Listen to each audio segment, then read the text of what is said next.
네, 안녕하세요. 역사문화 탐방방 강사 김희태입니다. 오늘은 청룡포에 금표가 있는 이유는이라는 주제로 제1부 강의 시작하도록 하겠습니다. 제가 예전에 강의 들었을 때 했던 말들 중에 이런 말이 있었어요. 원인 없는 결과는 없다. 문화재를 대할 때 우리도 거기에 맞춰서 보시면 참 좋은데, 일단 이제 그 문화재가 만들어지게 된 배경은 반드시 원인이 있기 마련입니다. 그 원인을 우리가 한번 따라가 보도록 하겠습니다. 자, 영월 하면은 딱 떠오르는 이미지가 뭐냐면 일단 단종입니다. 단종인데, 자, 단종의 유배지였던 청룡포에 금표비가 있다는 사실 알고 계신 분들이 생각보다 많지는 않거든요.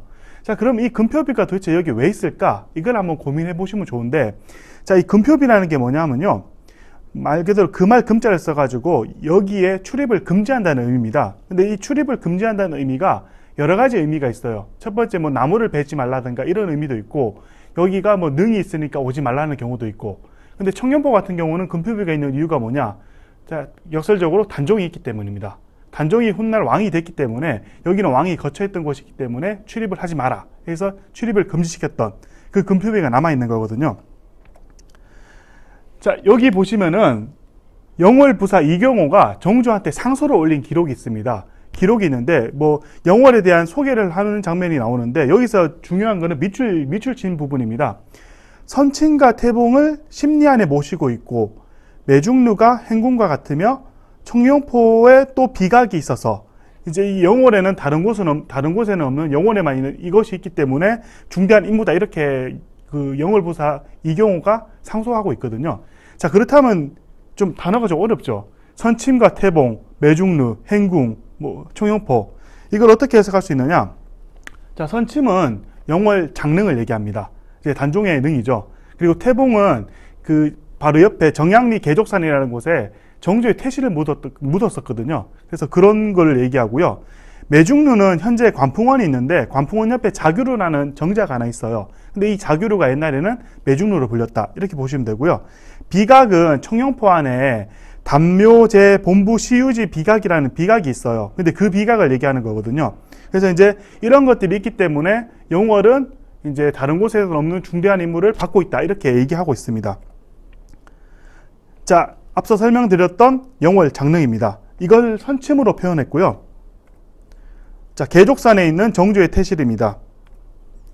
그리고 자규루, 옛날에는 매중루로 불렸거든요. 이 자규루는 좀 이따 다시 한번 설명을 드릴 건데, 단종이 이곳에서 올라서 시를 한 수 읊었다고 합니다. 이건 좀 이따 설명드리도록 하겠습니다. 예, 단묘제 본부 시유지 비각입니다. 자, 이거와 함께 청룡포 금표가 있습니다. 자, 청룡포 금표가 뭐냐? 자, 옆면과 뒷면에도 명문이 있는데, 자, 앞면에 청룡포 금표라고 되어 있습니다. 당연히 청룡포가 금표 지역이니까 들어오지 마라, 이런 의미고요. 옆면을 보시면요, 숭정 99년 병호 10월 1일 이렇게 돼 있어요. 이거는 비석을 세운 날짜를 얘기하는 거예요. 근데 여기서 눈여겨보셔야 되는 게 숭정이라는 말이에요. 숭정.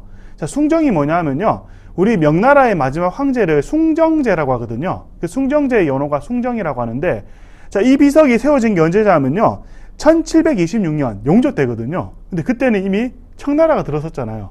청나라가 들어섰는데도 여전히 우리 사회에서는 숭명반청이라는 게 뿌리 잡고 있었던 거예요. 그래서 마지막 황제를 기점으로 해가지고 숭정 기원후 해가지고 숭정 1년, 뭐 숭정 99년, 숭정 126년 뭐 이런 식으로 계속 연호를 이어갔던 그런 역사적 배경을 보실 수가 있습니다. 그리고 뒷면을 보시면은, 뒷면에는 청룡포 금표가 어느 범위까지 있는가, 그걸 얘기해 주는 거예요. 그러니까 동서 300척, 남북 490척, 차원이 생역 재단금 해서 이제 그 범위를 얘기해 주고, 청룡포 주변으로 진흙이 퇴적된 곳 역시 금표에 포함이 된다 해서 나름의 구속력이 있는 비석을 세워뒀다, 이렇게 보시면 될 것 같습니다. 그래서 우리가 청룡포 금표를 바라볼 때 이게 여기 도대체 왜 있을까 한번 고민을 해보시면 좋습니다. 그러면서 이게 있는 이유는 결과적으로 단종이 있기 때문이고, 나중에 단종이 그 추봉 과정을 거쳐가지고 다시 이제 신원이 회복됐기 때문에 이런 것들이 세워질 수 있었다, 이렇게 보시면 좋을 것 같습니다. 1부 강의 여기서 마치도록 하겠습니다.